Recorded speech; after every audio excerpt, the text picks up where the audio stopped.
Today we're going to discuss what your hive should look like, your basic hive should look like, and the components in it. So first off, we'll start off with a solid bottom board. As the name implies, it's solid. They're made out of cedar, pine, or plywood. The cedar ones hold up really well. I would say the next durable ones are the ones made out of plywood because they're one piece, and then the pine ones, at least in my opinion. Then we have screen bottom boards. As the name implies, there's a screen. You can see all the way through it. Has a metal slide in it.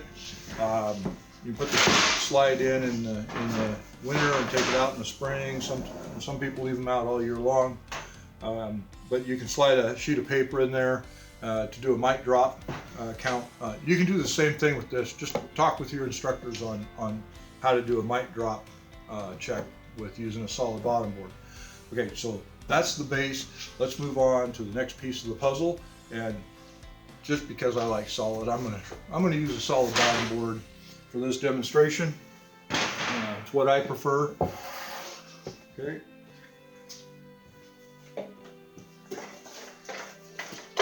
Okay, so now we have our hive body. This particular one is a 10 frame. They also make an 8 frame, and as the name implies, 10 frames, 1, 2, 3, 4, 5, 6, 7, 8, 9, 10. Okay, 8 frame would be 8. So this is your standard 9 5/8 box. This is the standard size of the brood chamber that we use around here. So I'll set this up. Okay, these are your frames. We have different style of frames. So there's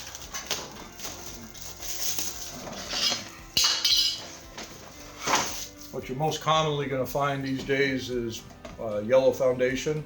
It's a plastic foundation that's coated in beeswax. The old waxed foundation kind of becoming a lost art. It's just a sheet of wax with wires in it. You have to cross wire your frames, and so it's out there, but I'm not going to really go over the details of that. There's yellow, there's white, and there's black. So black's kind of, a lot of people really like black, but I don't know what the availability is going to be of it this year. So you might be just with yellow, but black you can see eggs real well. So we have the frames. So let's go over some of the names of the frames. We have, and I'm going to pull this apart. Okay. So we have the top bar. It's grooved. We have a bottom bar, and it's grooved. Then we have the end bars, and I want to point something out. When your frames are together, you'll see where the bees can go in between the frames on the ends. That's really important. That's part of your bee spacing. There's some manufacturers out there that are cutting corners, and this doesn't exist. It's just one straight piece. Try to stay away from that. It's not very not good to have. So we have our basic bee box with our frames and our foundation. It's really nice if you can get glued frames. They hold up a lot better within your box. So that covers this box here. So we have our bottom board. We have our first brood chamber, and you'll see the videos on as your bees grow as to when to add certain things. So we're going to move forward. 8 frame and 10 frame, the only difference is the number of frames in your box. And today, again, I'm working with 10 frame stuff. So now we're going to move to a couple variations of feeders for you so that you can make a little bit of determination as to what you want to use. So we have our basic, this is called an inline plastic feeder, and it will take the place of one of your frames. And it holds approximately 1 gallon of syrup. And in the spring, you'll be using a 1-to-1 mixture of syrup. So you can use it just like it is. just like that. Put a float stick in it, that works okay. But they make what they call cap and ladder, and these work really well. A lot of you still get some drowning bees. When you're feeding with an open style feeder, you're going to get a little bit of that. But the amount of bees that die because they've drowned, and it's not because they can't get out, it's because their buddies are standing on their head holding them underwater or under syrup. But the amount of bees that you would lose in a feed while you're feeding is very very minimal. You'll lose more bees per day just in natural die-off within the hive. So you put that on, and so now there's a ladder here and a ladder on this end, and you can just fill it up.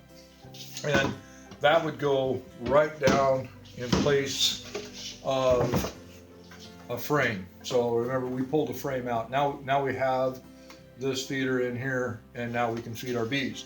So that's one way we can feed and take care of bees. Second option, I'm going to put the frame back in and snap this back together. Okay, I'm going to put the frame back in where this feeder was. And another option is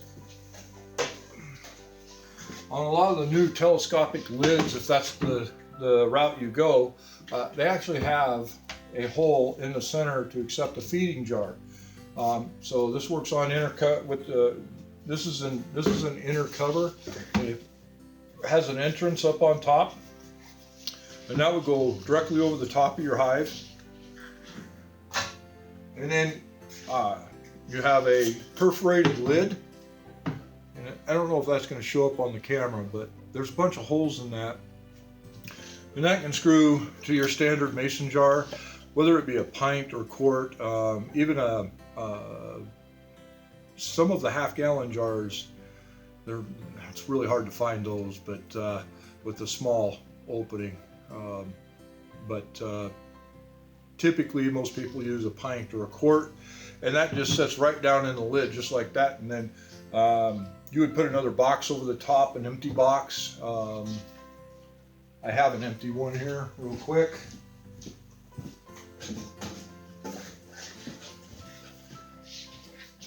You could put a box and then your lid over the top, and the bees won't be in this box because the inner cover will prevent them from moving up. Okay, so you have that. That's a good option. Then we have an entrance, or what they call a boardman feeder, and it's just they make some plastic ones, but I like the metal and wood ones better. So it's got a hole right here in the center that accepts your jar. Your jar goes in like that. I'm gonna move that out of the way, and it just slides right in, just like that. And so now you have your feeder, and then you have your opening, your entrance for your hive, for your bees to come in and out. Real simple to change out. Grab your jar, refill it. Always make sure when you do this that you, regardless of if you do it on top or in the front, that you fill this jar all the way to the top, so that when you turn it over, it instantly creates that vacuum and doesn't let everything start dripping out. So that's an option.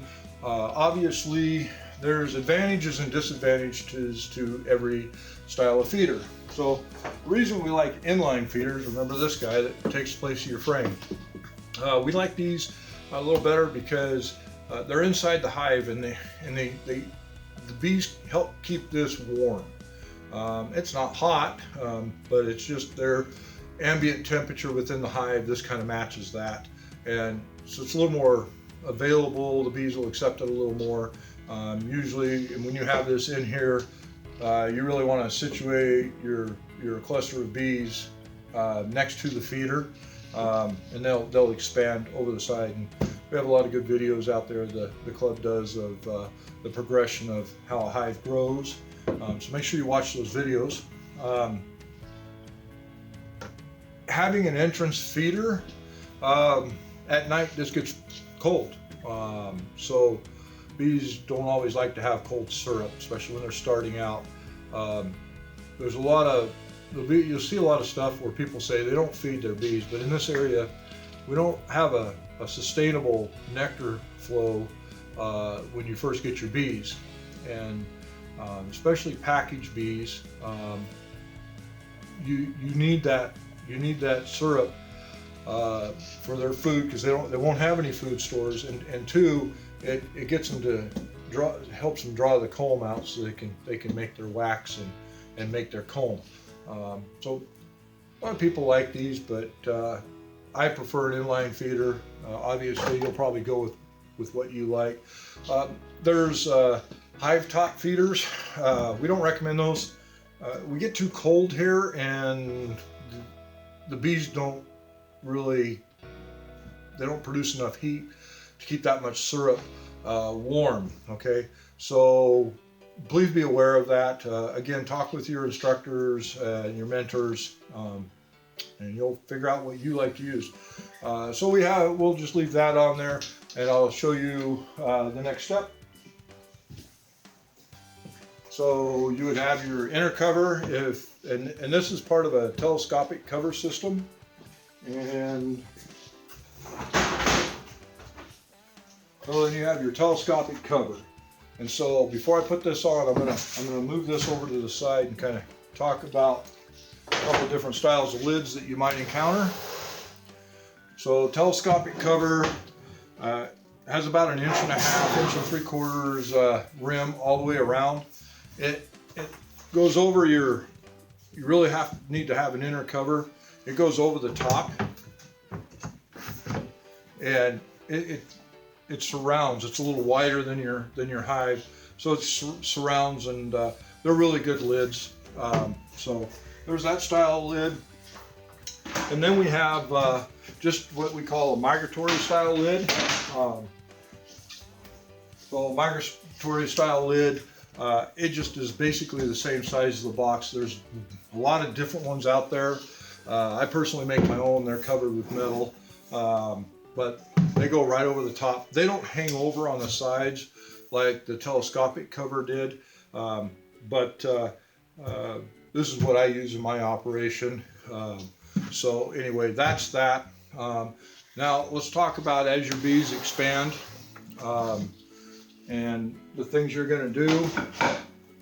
So if we go, and I'm going to remove this feeder, and we're going to go back to our inline feeder, because that's what you're going to see a lot of, is people using an inline feeder. So your inline feeder is in there, and so as the size of your colony increases, at some point you need to add a second box. And so when your bees when they're ready to accept a second box, there's a couple things you need to do. One, you need to have your box ready, but you'll pull your inline feeder. You do not want to leave it in the bottom. And then you're going to replace that with a new frame, and that'll go there. But you're still probably going to, depends on our area. I mean, Spokane is really different. We have so many microclimates in Spokane, Coeur d'Alene, Hayden Lake, that kind of thing. Up north, Bloom Lake, stuff like that. There's all these different microclimates, and so nothing's ever the same in each area. So when you add your second box, there's a real good possibility on a new hive that you're going to have to feed. So I'll get the second box and we'll show you what that looks like.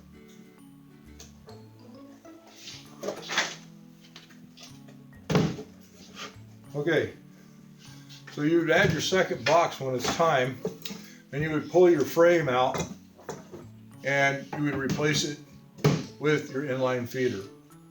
And then obviously whatever feed, if you're using a telescopic lid or a migratory style lid, that would go on, and you would continue feeding your bees until they don't need it. In some areas they need it for quite a while, some areas they don't. So that will go on, and then we'll cover it up.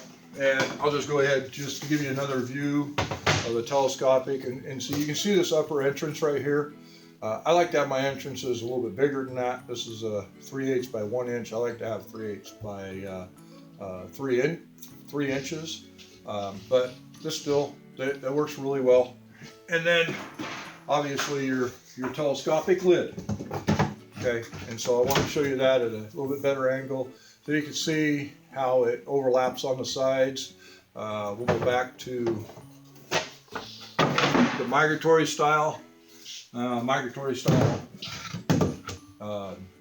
See, it's smooth on the sides, so it just depends on what style lid you want to go with. If you use a migratory lid, I want to caution you in the fact of you need to have one that has metal on it. If you just do a painted piece of plywood, we've seen a lot of moisture issues with that. They're lighter, but they seem to condensate on the inside, and moisture and condensation, besides varroa mites, is, you know, it's a big killer of hives, or really just setting them back so that they're not healthy, they're not expanding. Bees can deal with moisture, but they can only deal with so much. Okay, so again, that's that. So anyway, let's talk about finishing your hive real quick. Forgot to mention that.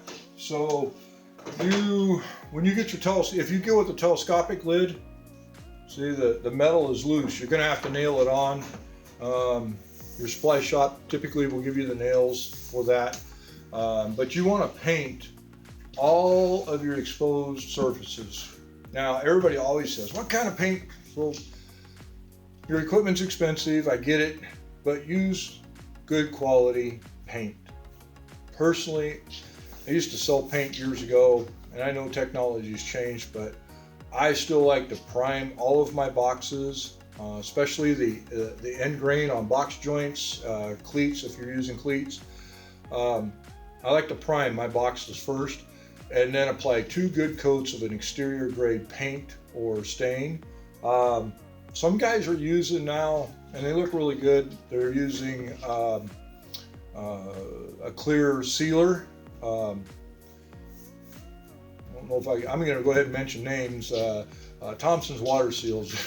It just doesn't last very long. So you're the sealers that guys are using, they're pretty expensive. I mean, we're talking $130, $150 a gallon. So for the really good stuff. But the boxes look good. So if you want to spend the money, that's up to you. I'm going to turn this box sideways real quick. So your boxes don't have to be white. Have fun with them. Stay away from dark colors. You don't want to overheat your hive. But you know, do a basic white or a pale yellow, something like that, and get your kids to slap their handprint with some other colors of paint or whatever. Your hives can be artistic. So again, thanks for watching the video. It's probably running long enough, so I hope this helps, and we'll do another video on the extras, your honey supers, stuff like that. So watch for that video. Thank you very much. Have a good day.